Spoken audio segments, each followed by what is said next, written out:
Hi everyone. Thank you for coming back to watch another blog of a video for me. Trying to talk a little slower today. Probably won't happen when I get going for those who are trying to translate my fast talking into a language other than English. Probably not going to happen. I'm sorry. I'm still trying to transcribe things just best I can. I'm going to start putting my notes up on my blog so you can at least see the set points of what I'm trying to talk about. We've had an interesting week within the larger polytheist and pagan community talking about immersion. We had some really great things come out of it in that some of us were able to sit down and work out differences that were quickly building. I want to go ahead and apologize if it seemed as if though I was drawing lines in the sand and trying to come up with factions and basically start a schism. That wasn't my intention. I realized that I think I said immersive versus devotional, and I meant that within a set of tools and practices and not as a group. So my general disclaimer for this video is going to be that I never intended for the term immersive or immersive polytheism to be exclusionary. I am definitely not a person who believes in us versus them. I have a few posts on my blog that probably come off that way, and I was angry at the time I wrote them. And I don't feel like I should be taking them down because it is what I believe in a way. When I'm not angry, I'm a lot more peaceable about it, though. So immersion, not exclusionary, not us versus them. It's a set of tools that we're all able to work with if we choose to. I call myself an immersive polytheist because that is my focus. That is the path that I've been asked to follow. I'm delighted that other people are identifying this way. I don't expect anyone else to use the word, though. It was a word used to describe my own practice. Like I said, I'm very, very delighted people are finding some use in it. I also want to point out that I don't believe it has to be this or that. My personal experience with polytheism and paganism has come from a much more ecstatic practice. I'm a mom now. I'm a housewife, and I don't have a lot of time to follow those paths. I don't feel that it would be responsible for me to be exploring ethnogens or going into deep trances with my child around it. It just doesn't feel safe to me personally. I'm not saying that it's not possible for others. Just at this point in my life, it's not where I am. However, becoming a mother and being forced to be a little bit more on the mundane realm caused me to really focus on what I still needed from my spiritual practice and why it was important for me to continue to find a way to hold a communion with the gods in a much more controlled manner, and to find the worth in the everyday contact with the gods. Why a label? I've been hearing a lot of questions about why the need to label this. I've been talking with a few other people about it, and Silence brought up a very good point to me, I think last night on Facebook, that we aren't the ancient polytheists, and I agree with that. We were not raised within these religions most often. There are a few of us out there that are. Myself, my story is I wasn't raised Christian. I wasn't raised within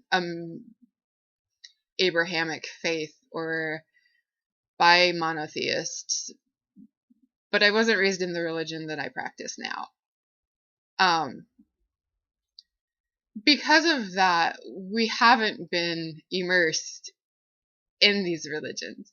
So I think it becomes imperative to find a way to label and categorize as much as, I hate to do it, in order for those of others who are looking for these things to be able to, on a very practical level, search on blogs and find answers that they're looking for.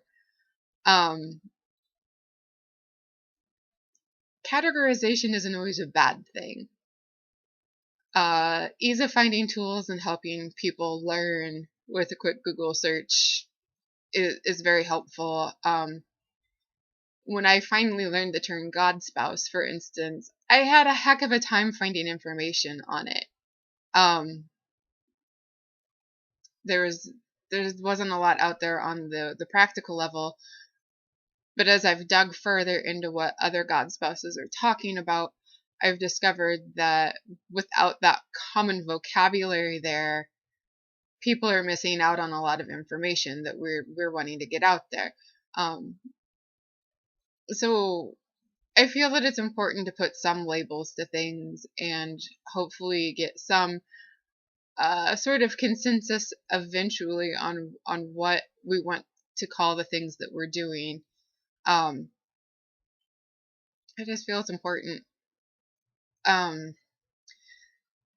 So with those things kind of addressed, and I'm not doing very well today, and I apologize. I want to talk about actual immersion and what I've kind of come to agree with on my own understanding of what that means to me. I love Ralph Waldo Emerson. His words have spoken to me in a lot of ways, and I'm not a transcendentalist, but I feel that coming from being an American on a cultural experience, that Emerson has a lot of wisdom that we can tap into and find truth in, even in a polytheist mentality. So the quote I wanted to say is one of his more famous ones. It's, "Few people know how to take a walk. The qualifications are endurance, plain clothes, old shoes, an eye for nature, good humor, vast curiosity, good speech, good silence, and nothing too much." I feel that, I agree that the things that I talk about doing a lot of times are quite possibly things polytheists in the past have talked or have practiced and done.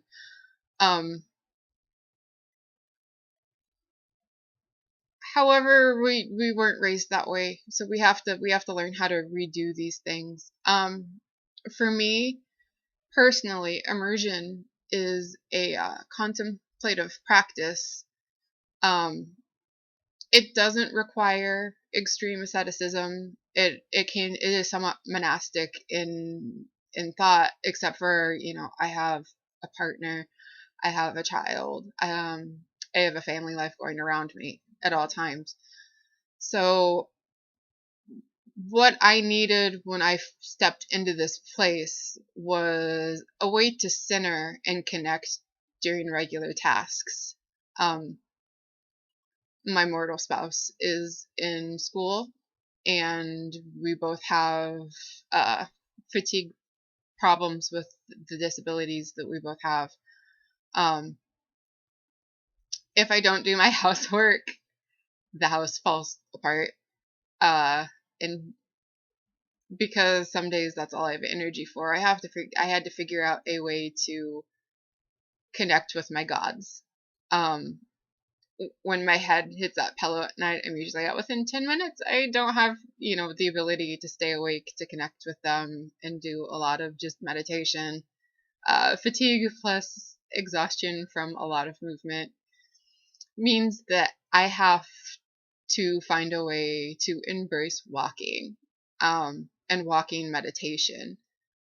And that is why I fell into the practice of my housework becoming a spiritual practice.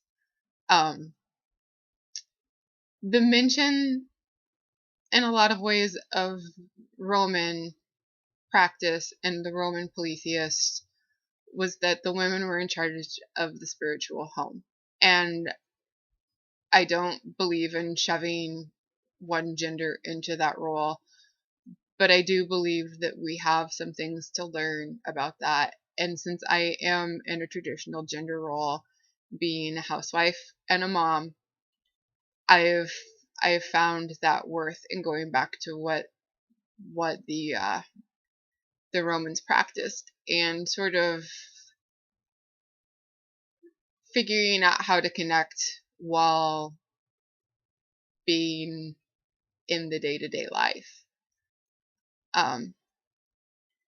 So as I was saying, it's walking meditation in a way for me. I meditate doing dishes. I find center while, mopping the floor. It sounds really boring. That doesn't mean that I don't have a connection with my gods and I don't have a much more subtle ecstatic experience. That's just part of my practice and who I've always been. It's taken me a long time to control the spontaneousness that it used to hit me with. So this attempt at centering within these tools that I'm hoping others will help me talk about and develop is training oneself to find that stillness in the chaos of our daily lives to better serve and work with our gods.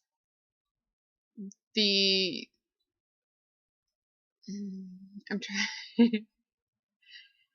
It's not very often that I have to put my thoughts together like this. It's much easier to write. It really, really is. It just takes a lot longer and doesn't usually get done, or as much as I'd like it to. Looking at my notes. Sorry, I'm getting nervous. I know a lot more people are paying attention to what I'm saying, and it makes me really, really nervous. How do creators and artists continue their work when they do not feel that all-out ecstatic creative process? Has been another point with me. I'm an artist. I've been an artist since childhood. I also had phases for a long time of hypomania, and those were direct connections with the gods, and I was able to filter that energy into my work. As I've gotten older and discovered a few things about myself medically and worked to find the moderate middle ground that was requested of me and that I desperately needed for myself, I found that as an artist, occasionally it was hard for me to connect on that original level that I'd had with the hypomania. So it took me a long time to find peace and to be able to still connect and filter that divine energy into my work without just, like I've said before, spontaneously going into it. The contemplative practice and the walking meditation and accepting stillness and cultivating it has really, really helped me. I find it funny that I was raised within a partially Buddhist household, and it took me into my 30s to develop this within myself. Um, I find it really funny. um, but my point there is that it is a learning process. It's something we never stop learning and never stop practicing, and we never stop developing it. Um, and that's one of the wonders of it for me. Um, the final point I kind of wanted to bring up with immersion is that I have a real focus on the future, being a mom. Um, I live in a multi-faith house, and so it's been really important for me to kind of evaluate and discover how I wanted to raise my daughter, um, what values and world understandings I wanted to give her. Um, when I started looking for answers, there's not a lot out there on raising the polytheist future. There's a lot of theory, um, and by theory I mean more cultivated personal opinions. But there aren't a lot of people out there talking about what they do in their daily lives.